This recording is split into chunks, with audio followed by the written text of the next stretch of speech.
Bien, bonjour à ceux que je n'ai pas encore salués.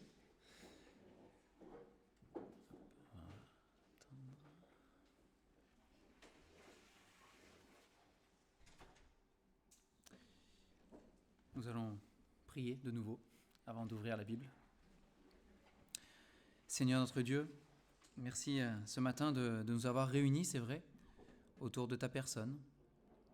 On n'est pas là, Seigneur, pour un homme ou une dénomination ou rien d'autre, mais on est là pour Jésus-Christ. On est là pour toi, Seigneur, parce que c'est toi qui es le Sauveur. C'est toi qui es le Créateur, c'est toi qui es le Dieu Tout-Puissant. Et c'est toi, Seigneur, aussi, qui nous appelle à nous réunir ensemble pour te louer, pour t'adorer, pour te rendre un culte agréable à travers Jésus. Merci, Père. Merci de ce privilège que nous avons de pouvoir nous réunir librement. Seigneur, merci de conduire ces moments maintenant dans ta parole aussi, que ce soit pour les plus petits comme les plus grands, que ta parole puisse trouver le chemin de nos cœurs, Seigneur, et œuvrer comme tu l'as promis. Merci parce que nous savons qu'elle ne revient pas à toi sans effet. Seigneur, c'est ta promesse et nous comptons dessus. Au nom du Seigneur Jésus. Amen. Bien, ce matin, on va aller dans le livre des psaumes. Dans le livre des psaumes au chapitre 46.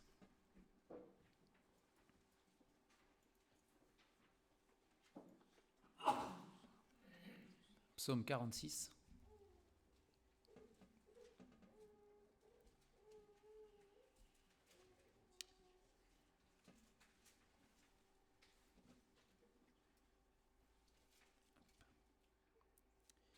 Et on va lire ensemble tout le chapitre. Au chef des chantres, des fils de Corée, sur Alamoth, cantique. Dieu est pour nous un refuge et un appui, un secours qui ne manque jamais dans la détresse. C'est pourquoi nous sommes sans crainte quand la terre est bouleversée et que les montagnes chancellent au cœur des mers, quand les flots de la mer mugissent, écument, se soulèvent jusqu'à faire trembler les montagnes. Pause. Il est un fleuve dont les courants réjouissent la cité de Dieu, le sanctuaire des demeures du Très-Haut. Dieu est au milieu d'elle, elle n'est point ébranlée. Dieu la secourt dès l'aube du matin. Des nations s'agitent, des royaumes s'ébranlent. Il fait entendre sa voix, la terre se fond d'épouvante. L'Éternel des armées est avec nous. Le Dieu de Jacob est pour nous une haute retraite. Pause. Venez contempler les œuvres de l'Éternel, les ravages qu'il a opérés sur la terre. C'est lui qui a fait cesser les combats jusqu'au bout de la terre.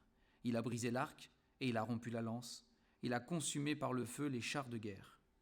Arrêtez et sachez que je suis Dieu. Je domine sur les nations, je domine sur la terre. L'Éternel des armées est avec nous, le Dieu de Jacob est pour nous une haute retraite. Pause. Bon, il y a les pauses. C'est un cantique. C'est comme cela. Dans la parole, il est beaucoup question de guerre. C'est vrai. Hein, vous lisez l'Ancien Testament et il y a beaucoup de guerres. Beaucoup. Nous savons que l'origine de toutes ces guerres, eh bien, c'est le péché. Hein, la Bible nous le montre. La première guerre commence avec Caïn et Abel. C'est une guerre entre deux frères, mais c'est une guerre.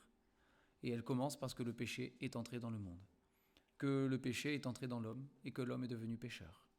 Et à partir de là, eh bien, nous pouvons lire l'histoire, que ce soit dans la Bible, c'est la parole de Dieu, mais dans l'histoire humaine aussi, partout, il y a la guerre. Et jusqu'à aujourd'hui, hein, même en 2025, eh bien, il y a encore la guerre. Hein. Et jusqu'à la fin, hein, il y aura la guerre. Parce que c'est le péché. Et le péché détruit tout. C'est la puissance destructrice du péché. Elle détruit les relations humaines, elle détruit tout. C'est comme ça. C'est cette puissance qui est là. Et dans la Bible, il est beaucoup question de guerre dans l'Ancien Testament, mais dans le Nouveau Testament aussi. Hein, il est aussi question de guerre, il est question de ceux qui font la guerre à l'âme, hein, il est question de la guerre que nous vivons aussi à l'intérieur de nous, et pas uniquement la guerre physique entre deux populations. Hein. Il y a la guerre qui est dans notre cœur, et là aussi, c'est le péché. Tout le temps, partout, c'est le péché. Et c'est le problème de notre humanité, c'est le problème que nous avons. C'est que nous vivons dans un monde qui est rempli de péchés et de pécheurs, dont nous faisons partie.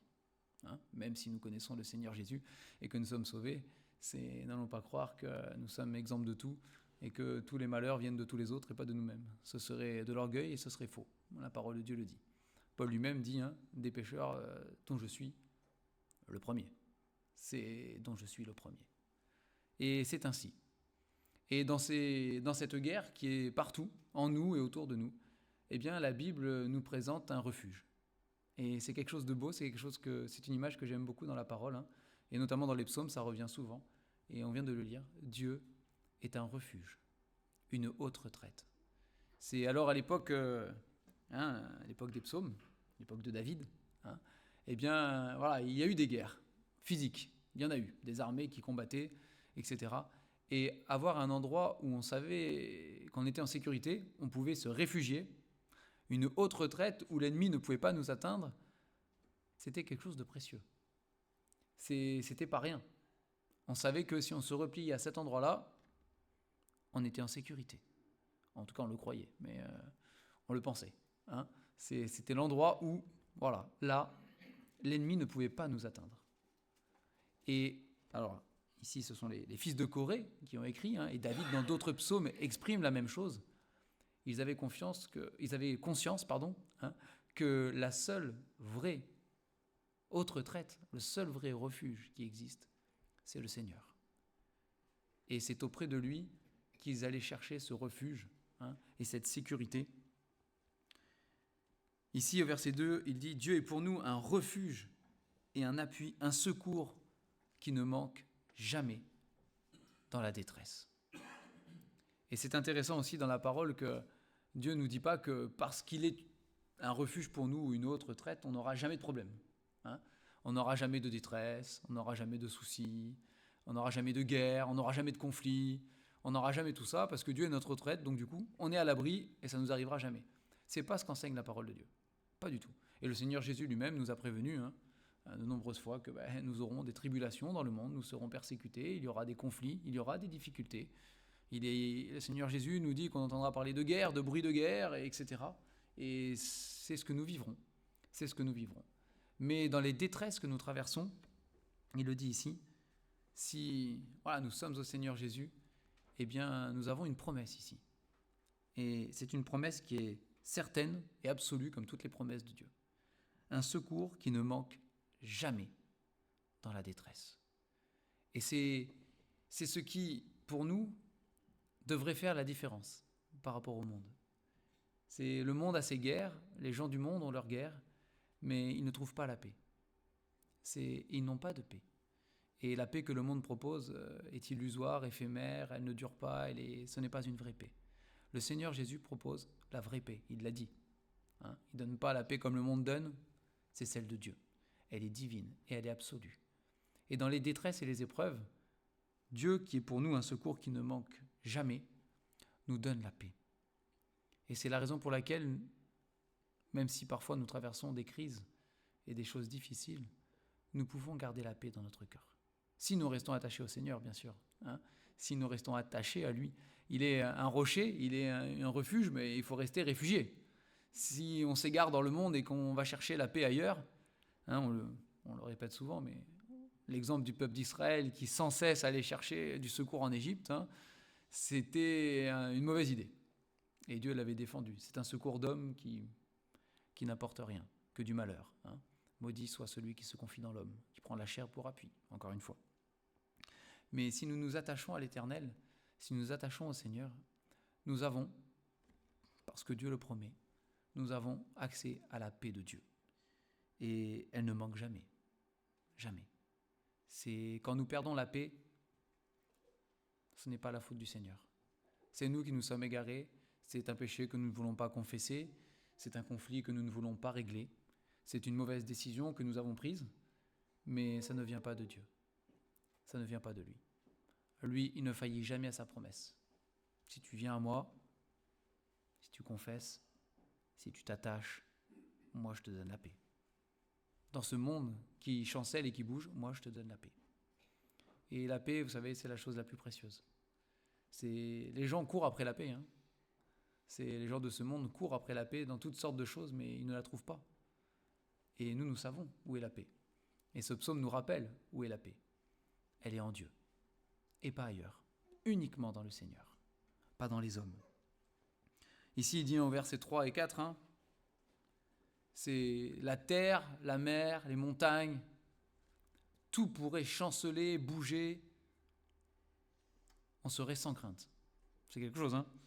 Nous sommes sans crainte quand la terre est bouleversée. Je me dis, je pense au déluge. Je me dis, est-ce que Noé était sans crainte dans le bateau ? La Bible ne nous en parle pas. Dans l'arche. Hein. La Bible ne nous parle pas du tout. On sait qu'il a obéi, qu'il a construit l'arche. Ça, on le sait. On sait qu'il est rentré dedans avec sa famille. Ça, on sait. On sait qu'il est sorti de l'arche. Ça, on sait. Et puis à l'intérieur, dedans, on n'a pas de détails. Hein. On n'a pas de détails. Mais là, la terre a été bouleversée. La mer aussi. Et puis tout, en fait, a été bouleversé. La planète entière a été bouleversée. Et il était dans cette arche que Dieu l'avait dit de construire, hein, avec les siens et tous ces animaux. Ça devait être quelque chose. Mais j'aime à croire que Noé était un homme intègre et juste, hein, qui avait confiance en Dieu, on le voit. Hein. Déjà, il fallait construire ce bateau. Il a été prédicateur de la justice en son temps. Et j'aime à croire que dans ce bateau, malgré la tempête, il était en paix. Alors la Bible ne le dit pas, hein, mais j'aime à le croire, qu'il avait cette paix. C'est pourquoi Dieu lui aurait demandé de construire cette arche et de s'y réfugier pour le faire périr. Ça n'aurait aucun sens. Hein. Il avait probablement cette confiance. On peut faire le parallèle avec les disciples qui, eux, dans la barque, n'étaient pas très rassurés et pas très sereins. Les flots bougeaient, il y avait la tempête, la barque se remplissait, et puis le Seigneur Jésus dormait tranquillement, hein, dans ce bateau, dans cette barque. C'était pas un bateau, hein, c'était pas un truc énorme, hein, c'était une petite barque, et le Seigneur Jésus dormait. Et eux, bon, là, c'était un peu la panique. Hein, c'était un peu la panique. Et quand ils réveillent le Seigneur, après avoir calmé la tempête, parce que le Seigneur apporte la paix, il va leur dire, mais où est votre foi ? C'est homme de peu de foi, gens de peu de foi. Hein. Mais ici, il dit, voilà, ils disent, hein, ce sont les fils de Corée. Alors, ils disent ici, hein, les montagnes pourraient bouger, tout ça pourrait s'écrouler. On serait sans crainte. Parce que nous, notre refuge, notre cœur est réfugié dans le Seigneur, en Dieu.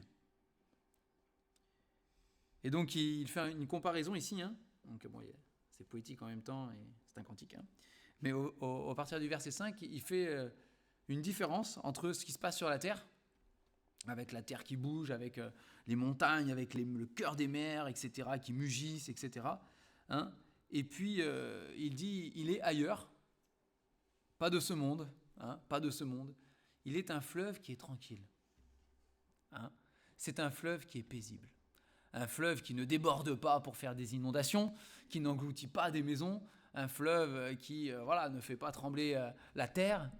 Il est un fleuve qui est tranquille, dont les courants, verset 5, réjouissent la cité de Dieu, le sanctuaire des demeures du Très-Haut. Dieu est au milieu d'elle, elle n'est point ébranlée. Dieu la secourt dès l'aube du matin. Et contrairement à l'agitation de ce monde, il y a un fleuve qui est tranquille, un fleuve paisible. Dans les sanctuaires de Dieu, il est question ici, hein, c'est dans la présence de Dieu. Dans la présence de Dieu. Hein, il y a ce verset qui dit « Loin de là, j'ai l'âme tranquille ». C'est près de Dieu, mon âme est en repos. Et peu importe le monde autour, peu importe l'agitation qu'il y a autour, et après il le dit au verset 7, hein, des nations s'agitent, des royaumes s'ébranlent, c'est l'agitation de ce monde. Et nous vivons dans l'agitation de ce monde, on ne peut pas faire autrement, et le Seigneur ne nous a pas demandé de nous mettre à l'écart non plus et de vivre en ermite. On fait partie de ce monde, et l'agitation est là dans tous les sens. Et parfois nous, en tant qu'enfants de Dieu, on se laisse entraîner par l'agitation du monde. Et c'est facile, hein, de se laisser entraîner, puisqu'on vit dans ce monde. On peut pas, voilà, hein. Et on se laisse entraîner, même dans notre cœur, même dans notre âme. On se laisse entraîner par l'agitation à droite, l'agitation à gauche, et ceci là-bas, et on se laisse entraîner. Et on oublie parce que les jours passent vite, et puis on est occupé, et puis les plannings, et puis tout ça, on connaît. Et on oublie qu'il y a un endroit où on peut dire stop. Hein. Il y a un endroit où on peut dire attends, stop, attends un instant, on arrête tout. Il y a un fleuve tranquille à un endroit là. C'est un endroit où on peut être en paix, où on peut respirer. C'est auprès du Seigneur. On peut le faire. Hein, dans la maison, dans la cité de Dieu. Alors il y a une cité qui est à venir, mais voilà, nous sommes déjà citoyens de cette cité, nous dit la parole. Hein, nous avons déjà un pass pour cette cité en Jésus-Christ, et nous pouvons déjà nous poser dans la présence de Dieu et dire Seigneur, fais taire en moi un peu l'agitation du monde et tout ce que ça implique autour de moi, et aide-moi Seigneur à me poser un coup là, avec toi. Peut-être à faire le point, s'il y a besoin de faire le point dans ma vie, mais à me poser, rien que me poser déjà. Et rien me dire, lâcher prise Seigneur. Voilà, il y a des soucis qui sont accumulés dans les semaines, parfois les années. Hein, on accumule les choses. Et dire Seigneur, là, je pose. C'est devant toi, je laisse. Regarde, tu connais ma vie, tu connais mon cœur, tu connais les soucis, tu connais les agitations de ma vie, les angoisses, les détresses, tu connais tout. Seigneur, je pose. Tu es le refuge. Auprès de toi, il y a la paix. Et je viens la chercher, Seigneur. Donne-moi cette paix. Hein, et attention à ne pas nous laisser happer, parce que c'est facile, mais attention à ne pas nous laisser happer par toute l'agitation qu'il y a dans ce monde. C'est important. Il fait entendre sa voix, la terre se fond d'épouvante. Il n'y a aucune commune mesure entre Dieu et puis l'humanité. Il n'y a aucune commune mesure entre le Créateur et la création. Et il y a un jour où Dieu fera entendre sa voix, hein, et où la terre, effectivement, se fondra d'épouvante. L'agitation du monde s'arrêtera d'un coup. Hein. Le monde s'agite dans tous les sens. Un jour, Dieu dira stop. La Bible nous le prédit, hein, on le sait. Un jour, Dieu dira stop. Et là, l'agitation du monde. On a étudié l'Apocalypse il n'y a pas longtemps, hein, le mardi après-midi. Là, j'ai dit, on a étudié, on est au dernier chapitre. On a fini, quasiment. Il nous en reste un.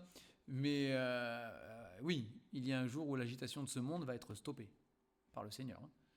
Il va y avoir une grande agitation, et puis stop. Et la terre entière se fondra d'épouvante. L'Éternel des armées est avec nous, verset 8. Le Dieu de Jacob est pour nous une haute retraite. Et oui, c'est l'Éternel des armées. C'est celui qui combat aussi pour nous. Hein. Et c'est une des raisons pour laquelle nous pouvons être en paix. Parce que il y a des combats qui sont inutiles. Mais il y a des combats qui sont aussi selon le Seigneur. Nous avons à combattre pour le Seigneur. Hein, non pas avec des armes, comme dit l'apôtre, hein, mais contre des raisonnements, contre des forteresses, etc., de raisonnement, hein, en esprit. Mais oui, c'est vrai. Mais c'est le Seigneur qui combat pour nous. C'est l'Éternel des armées. Nous ne sommes pas seuls face à des montagnes et des forteresses à faire tomber, hein, comme l'armée d'Israël pouvait être devant Jéricho. Hein. S'ils avaient dû y aller tout seuls, je pense que c'était mal barré. Il n'y aurait pas eu victoire, je pense. C'était impossible. C'est des murailles, des géants et tout ça. Aucune chance. Hein. Mais c'est l'Éternel qui combat pour nous. Il est l'Éternel des armées. Et il le fait. Ça aussi, c'est une promesse. Nous ne sommes pas tout seuls dans nos combats et dans nos luttes. Ne croyons pas que nous sommes seuls et qu'on combat, on s'en sort pas, on n'y arrive pas. Non. Peut-être c'est ce que nous avons l'impression de vivre, parfois, on ne va pas se le cacher. Même parfois contre le péché, hein, nous luttons, nous combattons, et nous avons l'impression que c'est peine perdue. Les semaines passent, les mois passent, et on a l'impression qu'on ne s'en sort pas. C'est possible, c'est vrai, c'est possible. Mais le Seigneur combat pour nous. Il le promet. C'est une promesse. C'est l'Éternel des armées, celui en qui nous croyons. Il est là. Il est présent. Et il est avec nous. Ça aussi, c'est une promesse. C'est une certitude. Il ne nous a pas oubliés. Il n'est pas occupé ailleurs et du coup, il n'a pas le temps de s'occuper de nous. Ce sont des raisonnements humains. Ce sont les raisonnements des prophètes de Baal. Dieu doit être en voyage, il doit être occupé, il a autre chose à faire. Non. Ce n'est pas notre Dieu.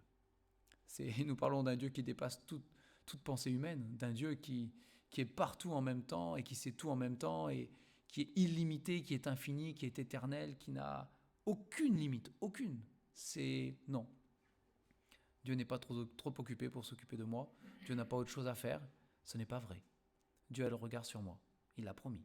Dieu est avec moi. Il l'a promis. Dieu combat pour moi et avec moi parce qu'il l'a promis. C'est l'Éternel des armées. Et c'est mon Dieu. Et j'espère que tous ici, ce matin, vous pouvez dire c'est mon Dieu. Ce Dieu-là, c'est mon Dieu. C'est le Dieu qui est avec moi. C'est mon sauveur, mais c'est mon Dieu. C'est le mien. C'est quelque chose de personnel. C'est quelque chose que l'on vit personnellement, chacun avec Dieu. Et que nous devons vivre. Et ce n'est pas le Dieu de ma famille, le Dieu de mes parents, le Dieu de mon conjoint, de ma conjointe. C'est pas, non, c'est mon Dieu. C'est le mien. Et ça change tout. Vous savez, j'ai toujours été choqué par ça quand Samuel vient reprendre Saül. Saül dit ton Dieu. Pourtant Saül le connaissait. Hein. Mais Saül dit ton Dieu en parlant à Samuel. Il ne dit pas mon Dieu.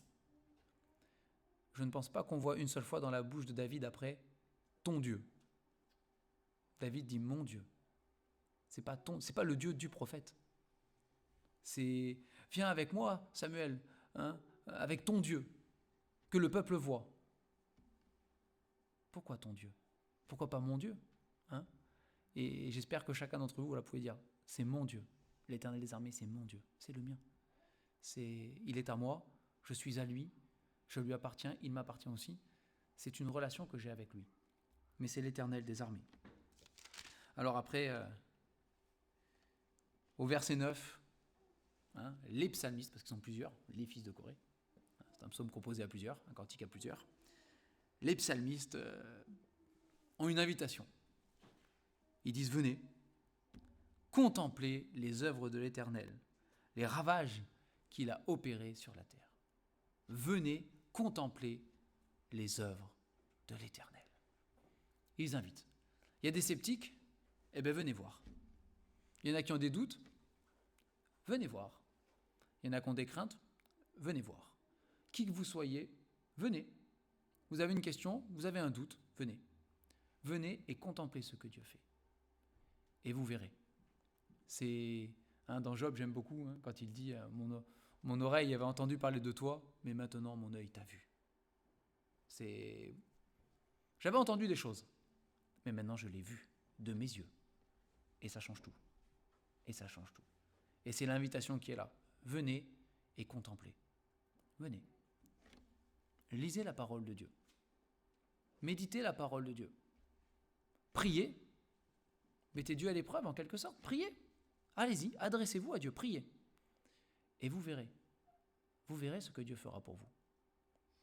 Et vos yeux seront ouverts. Et vous pourrez témoigner. Et dire oui, ce Dieu, le Dieu de la Bible, c'est le Dieu de la vérité. Il est vrai.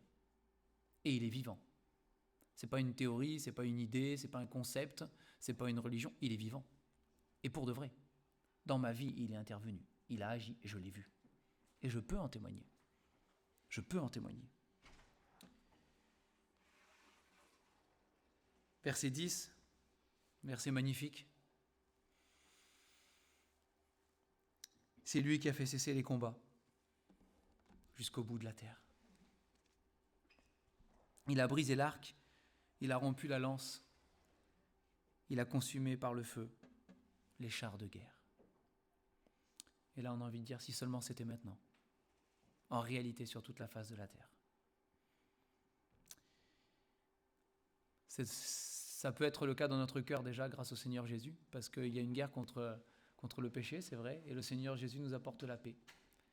Et nous tous qui connaissons le Seigneur, comme notre Sauveur réellement, pas en connaissance, mais dans notre cœur, nous tous qui avons fait la paix avec lui, nous savons que ce verset est en partie appliqué déjà dans nos vies. Nous étions en guerre à cause du péché dans nos cœurs qui régnait. Et maintenant, c'est Christ qui règne. Et il a apporté la paix. Il a brisé pour nous l'arc déjà. Il a brisé la lance. Mais nous savons, parce que la Bible dit, qu'un jour, ce sera réellement le cas sur toute la terre. C'est un jour, il n'y aura plus de guerre. Il n'y aura plus de combat. Plus aucun combat.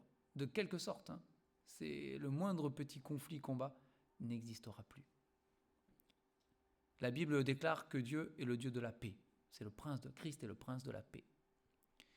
Et aujourd'hui, comme c'est écrit dans les psaumes aussi, hein, les incrédules peuvent se moquer, c'est vrai, et dire où est ton Dieu?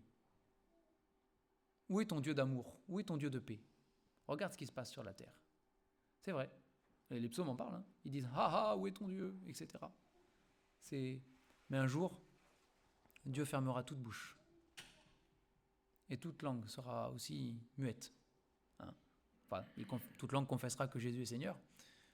Elle ne sera pas tout à fait muette. Mais il n'y aura plus rien à répondre. Parce que le Seigneur montrera qu'il est le Dieu de paix. Et c'est pas... On n'est pas ici dans une paix, hein, comme le monde, encore une fois, parle. Hein.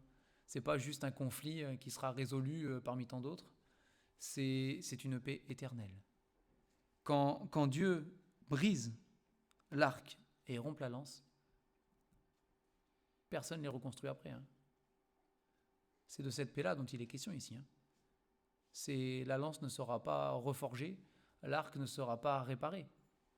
C'est la réalité. Et c'est la promesse de Dieu. Et nous tous qui sommes au Seigneur, c'est aussi notre espérance.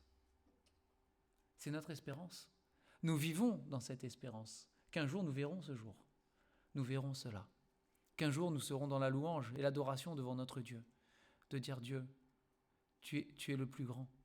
Tu fais des prodiges, tu fais des merveilles. Tu as apporté une paix éternelle. Une paix qu'on aurait pu imaginer, que nous n'avons jamais vécue, que l'humanité n'a jamais vécue à cause du péché. Mais Seigneur, tu l'as apporté. Et nous rendrons gloire à Dieu en ce moment-là. Hein. Dans l'Apocalypse, nous voyons ces moments où Dieu brise l'arc, il brise le méchant, et il brise l'antéchrist, il brise Satan, il brise tout. C'est la fin, il brise la mort. Même la mort sera brisée à jamais. Il a la victoire sur toute chose. Et nous voyons dans l'Apocalypse, nous entrevoyons, parce qu'on ne voit pas tout. On a une petite trou de serrure, on voit à travers. Il y a tout le reste autour, mais on entrevoit ces choses. On entrevoit ce moment déjà glorieux et magnifique où le Seigneur va régner pour de vrai. C'est de manière concrète et absolue, sans aucune ténèbre. Sans aucun ténèbre, rien. C'est rien, que la lumière, partout. Et c'est tout. Nous entrevoyons ces choses-là. Et déjà dans l'Apocalypse, nous voyons les rachetés qui, devant cette victoire, chantent un cantique nouveau, qui crient. Hein, c'est des cris de joie qu'ils ont, c'est des cris de louange. Ils sont émerveillés. Hein, et c'est notre espérance. Déjà en espérance, nous le sommes. Mais nous le verrons un jour. Ce n'est pas juste un espoir, c'est une espérance, c'est plus fort. Nous sommes certains que cela arrivera. À la fois pour le monde et à la fois dans nos propres vies aussi. Nous avons beau être entourés encore de conflits et de choses. Non. Le Seigneur brisera l'arc et la lance de toute personne. Il n'y aura plus rien que la paix. Et la paix absolue et infinie. Et au verset 11, il dit « Arrêtez ». Arrêtez. Là, c'est Dieu qui parle. Hein. Même si ce sont les psalmistes qui écrivent, là, on passe directement, c'est Dieu qui parle. Hein. Arrêtez et sachez que je suis Dieu. Je domine sur les nations, je domine sur la terre. Encore une fois, il y a les incrédules qui disent « Ah ah, où est ton Dieu ?» Dieu dit « Stop, arrêtez. Et sachez bien une chose, je suis Dieu. Je le suis. » Dieu n'est pas... Hein? Dieu n'a pas oublié, Dieu ne tarde pas, comme dit la Bible, hein, dans l'accomplissement de sa promesse. C'est vrai que le monde tel qu'il est aujourd'hui ne semble pas dirigé par Dieu. On ne va pas se mentir. Et la Bible dit qu'il y a le prince de ce monde hein, qui dirige ce monde. C'est vrai. Mais Dieu dit, sachez que je suis Dieu. Je le suis. Il n'y a pas de discussion là-dessus. Je le suis. Je le prouverai, je le montrerai. Mais déjà, je le suis et je domine. Je domine, quoi qu'il se passe, quoi qu'il arrive, quoi que vous voyez, quoi que vous ressentiez, quoi que vous viviez. Moi, je suis Dieu et je domine. Je suis celui qui est le maître. Je suis celui qui est le Seigneur. Je suis celui qui est le roi. Et il n'y a pas de remise en question de l'autorité de Dieu. Satan a essayé. Hein? Il essaye toujours. C'est dès le début. Il a usurpé l'autorité de Dieu. Il s'est présenté à Adam et Ève comme étant le bon conseiller, hein, celui qui a des bons conseils. C'est ce qu'il a fait. Et il a voulu soustraire l'homme à l'autorité de Dieu. Et pour une part, il y a réussi, malheureusement. Hein. Mais tout ça, c'est de la poudre aux yeux. Hein. Ce n'est que du mensonge. Il est menteur et le père du mensonge. Ce n'est que du mensonge. La réalité, c'est que personne ne pourra contester l'autorité de Dieu. Il est celui qui domine et celui qui dominera pour l'éternité. Et même si, encore une fois, les événements ne vont pas toujours dans ce sens, à vue humaine, ça ne change rien. Nous devons garder notre confiance que Dieu est celui qui domine. Il règne. Hein, la Bible dit que pendant le déluge, encore une fois, Dieu était assis sur son trône. Il n'est pas dépassé par les événements. Jamais. Jamais. Il est au contrôle de chaque chose.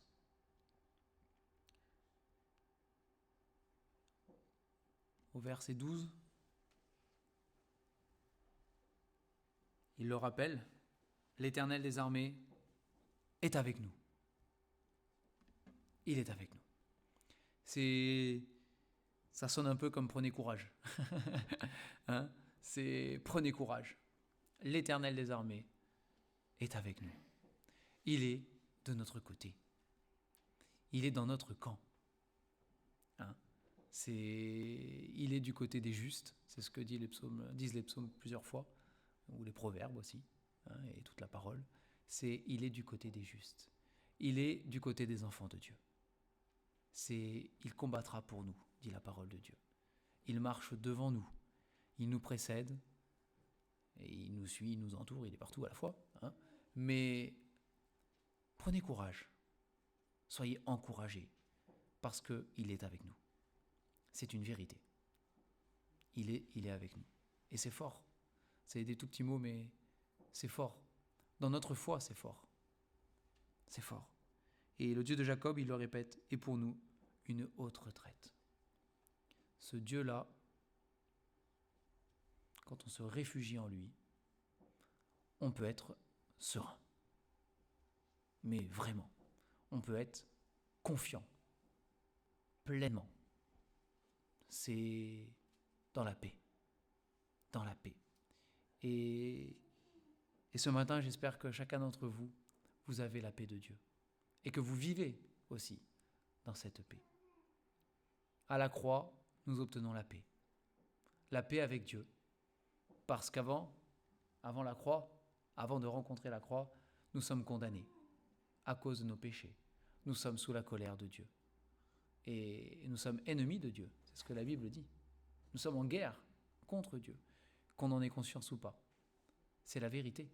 Mais le jour où nous rencontrons le Seigneur Jésus sur la croix, où nous lui demandons pardon pour nos péchés, où nous comprenons qu'il est mort à notre place, ce jour-là, d'ennemis, nous devenons amis de Dieu. C'est ce que la Bible dit. Et c'est une grâce. On ne le mérite pas, hein, mais c'est une grâce. C'est la paix avec Dieu. Et ce sentiment de paix avec Dieu est un sentiment qu'on ne peut pas décrire. Il faut l'avoir vécu pour savoir de quoi il est question. C'est quelque chose qui dépasse tout ce que nous pouvons vivre sur cette terre. Être en paix avec son Créateur. Et après, nous devons rester dans cette paix. Nous devons continuer à vivre dans la paix, malgré les coups qu'on prendra, et parfois à répétition, et parfois pendant longtemps, et parfois on se dit c'est trop longtemps.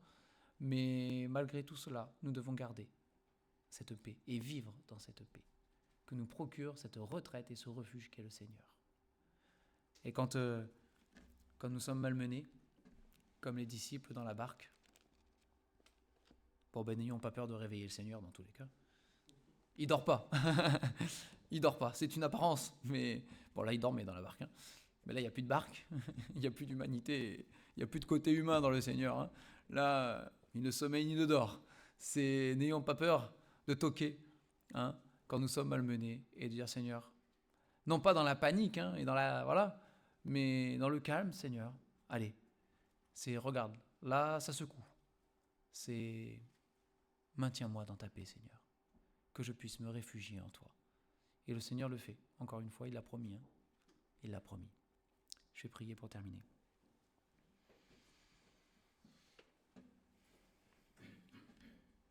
Seigneur, merci encore pour ta parole. Merci d'avoir conduit ces hommes pour écrire, inspirés par toi, eh bien, cette parole qui, encore aujourd'hui, peut nous encourager et nous faire du bien. Seigneur, c'est vrai, à qui irions-nous? Tu as les paroles de la vie éternelle. Seigneur, nous te prions ce matin pour le monde. Nous savons, Seigneur, que jusqu'à la fin, il était inévitable qu'il y ait des guerres,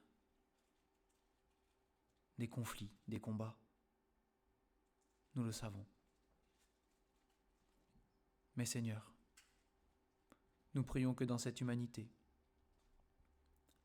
un plus grand nombre possible, Seigneur, se tourne vers toi. Et, malgré ce monde, puisse trouver la paix, Seigneur, comme nous l'avons trouvée. Seigneur, sauve encore des âmes aujourd'hui. Seigneur, nous te rendons grâce ce matin. Nous te louons et nous t'adorons. Nous reconnaissons ta grandeur et les merveilles que tu fais. Parce que, Seigneur, pour plusieurs ici, nous pouvons témoigner déjà, Seigneur, que dans nos propres vies, tu as brisé la lance, tu as brisé l'arc, et que nous sommes en paix.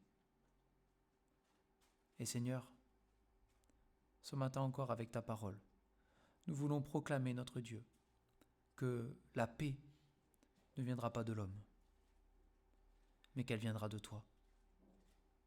Et qu'un jour, Seigneur, sur toute la face de la terre, il n'y aura que la paix. Merci Seigneur. Merci parce que, oui, tu prends soin de chacun de nous. Tu nous aides, Seigneur, dans nos combats et dans nos difficultés, dans nos détresses. Tu ne manques jamais de nous secourir. Alors Seigneur, ce matin encore, pour chacun d'entre nous, fortifie notre foi. Aide-nous, Seigneur, à lever les yeux vers toi et à pouvoir vivre dans la paix et dans une pleine confiance, Seigneur. Parce que simplement nous sommes tes enfants et que nous avons confiance en toi. Merci. Merci pour cela. Et Seigneur, oui, soutiens tous ceux qui traversent des moments au-delà de ce qu'on peut penser parfois. Seigneur, on pense à nos frères et sœurs aussi qui sont dans des pays en guerre justement, qui souffrent, Seigneur, de ce péché démesuré, Seigneur, à l'échelle parfois de nations. Seigneur, on pense à nos frères et sœurs là-bas. Qu'ils puissent déjà, Seigneur, par les yeux de la foi, vivre et sentir et voir cette paix, Seigneur, qui est celle que tu donnes. Et que tu bénisses leur témoignage, Seigneur. Bénis-les, encourage-les, fortifie-les, Seigneur. Oui, donne-leur vraiment beaucoup de courage. Et donne-leur, Seigneur, de pouvoir trouver en toi leur refuge, leur forteresse, leur haute retraite. Qu'ils puissent avec l'apôtre dire que peut me faire un homme? Que peut me faire un homme? Si Dieu est pour nous, qui sera contre nous? Et Seigneur, en toute chose, eh bien, que la gloire te revienne. Au nom du Seigneur Jésus. Amen.